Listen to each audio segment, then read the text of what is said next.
Jesus disse: bem-aventurados sois quando vos perseguirem, quando vos caluniarem, etc. Regozijai-vos e exultai, porque é grande o vosso galardão nos céus. Então, minha amiga, meu amigo ouvinte, as tribulações são boas para nós. Nós vamos sobreviver, nós vamos sobrepujar esses problemas, nós vamos superar essa situação toda e vamos sair mais fortalecidos. E o que é melhor, nós vamos ter uma fé adulta, madura. Porque quanto mais tribulações nós passamos, mais fortalecida é a nossa salvação, digamos assim. Mais garantida é a nossa salvação. Você vê, por exemplo, quantas pessoas têm fé para conquistar os benefícios, as promessas de Deus, mas não têm a mesma fé para manter-se salvo. Não é verdade? Então, por exemplo, quantas pessoas que eu conheço que tiveram fé para ganhar muito dinheiro. Elas ganharam muito dinheiro, tiveram fé, fizeram desafios com Deus. E Deus é obrigado a cumprir a palavra dele, porque ela não pode voltar vazia. Então essas pessoas tiveram fé para conquistar mundos e fundos. Mas não tiveram a mesma fé, para manter a salvação. Então, por causa disso, vieram a perder o que conquistaram. Por quê? Porque não tiveram maturidade na fé.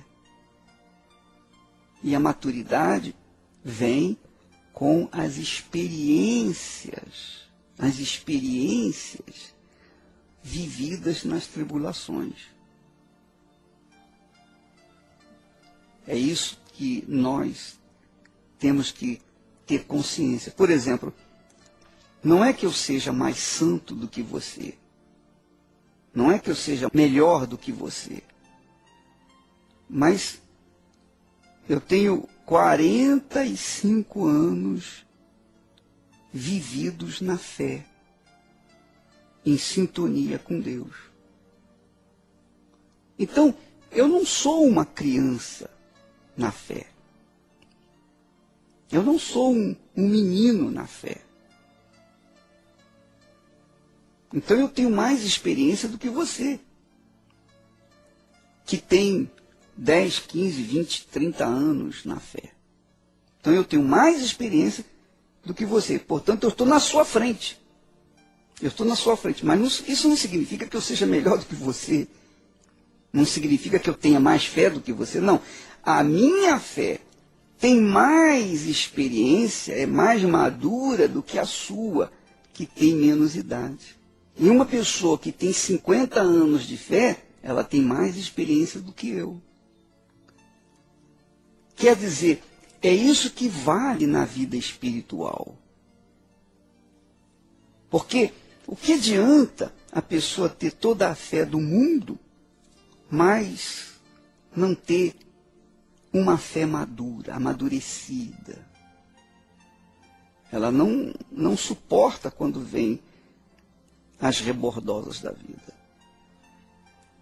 Você verifica, por exemplo, que Jesus veio ao mundo e ele foi batizado com 30 anos e crucificado com 33. Por que Jesus não foi crucificado com 20 anos, quando estava mais jovem?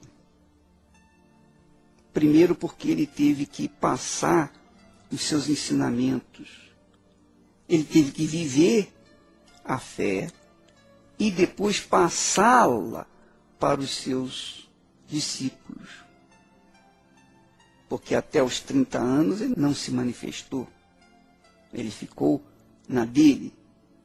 Então, durante o seu período de preparação aqui na terra foi 30 anos. Depois de 30 anos que ele foi batizado, que ele chamou os seus discípulos, ele reuniu os discípulos e então trouxe-os para junto de si e foi ensinando, e foi formando a igreja ali.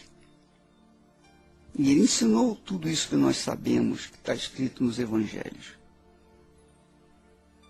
Portanto, depois dele ter formado a igreja, aí sim, ele foi cumprir a sua função de ser sacrificado por nós. Agora, minha amiga, meu amigo ouvinte, você veja que Deus tem o tempo dele. Jesus poderia ter feito isso com 17 anos, mas ele com 17 anos não tinha nenhuma experiência de vida. Com 20 anos não tinha nenhuma experiência. Só com 30 anos. Não é interessante isso? Então, a nossa fé precisa ser desenvolvida. Ela precisa ser cultivada. Para que nós venhamos ter uma fé sólida. Uma fé capaz de enfrentar o inferno. Então, você está passando por zombarias, deboches dos seus amigos, isso é bom para você. Eu me lembro quando eu era jovem na fé, e as perseguições, quando vinham no meu trabalho, as perseguições de forma assim de deboche, né? Nós corríamos para o banheiro e ali no banheiro dobrávamos o joelho, colocávamos o cotovelo em cima do tampo da privada do sanitário e orávamos e ali chorávamos diante de Deus. Oh, meu Deus, poxa, como é dor. E não era nada, era apenas um deboche. Era apenas um deboche. Então os meus colegas tinham debochado de mim, por causa da minha fé, eu ia para o banheiro e chorava. Hoje pode debochar, hoje me chamam de ladrão, salafrário, disso, daquilo. Quer dizer, nós acabamos aprendendo a conviver com esses problemas, com esses deboches. Hoje eu rio daquilo que passou. Mas na época, naqueles dias, naqueles momentos, eu sofria muito.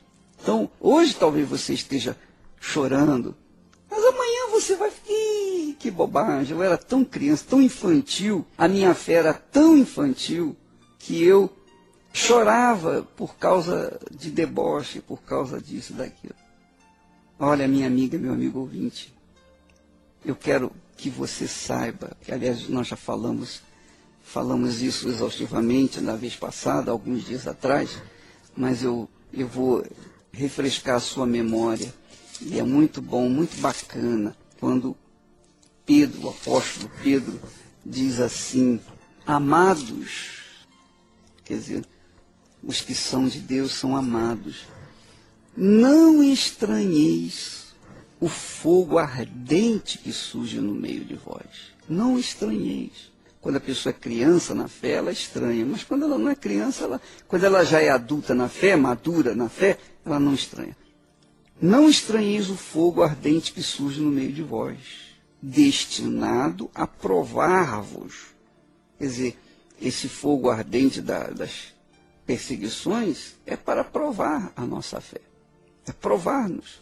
Como se alguma coisa extraordinária, quer dizer, uma coisa que inusitada, vos estivesse acontecendo. Pelo contrário, alegrai-vos na medida em que sois coparticipantes dos sofrimentos de Cristo. Quer dizer, da mesma forma como Jesus foi gozado, da mesma forma como ele passou momentos difíceis. Você lembra que Jesus falou assim, olha, veio João Batista, não comia pão nem carne, e vocês criticavam.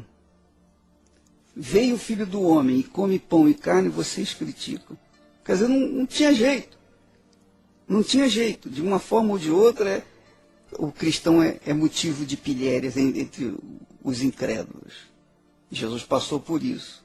Depois Jesus mandou o demônio embora. Aí disseram assim, olha, ele expulsa demônio pelo chefe dos demônios, por Belzebu. Olha só, Jesus havia libertado um homem dos espíritos imundos. E disseram que ele estava libertando por causa do chefe dos demônios. Jesus curou o cego de nascença. Ele curou o cego de nascença. E o que aconteceu? Eles ficaram irados, porque o cego havia sido curado.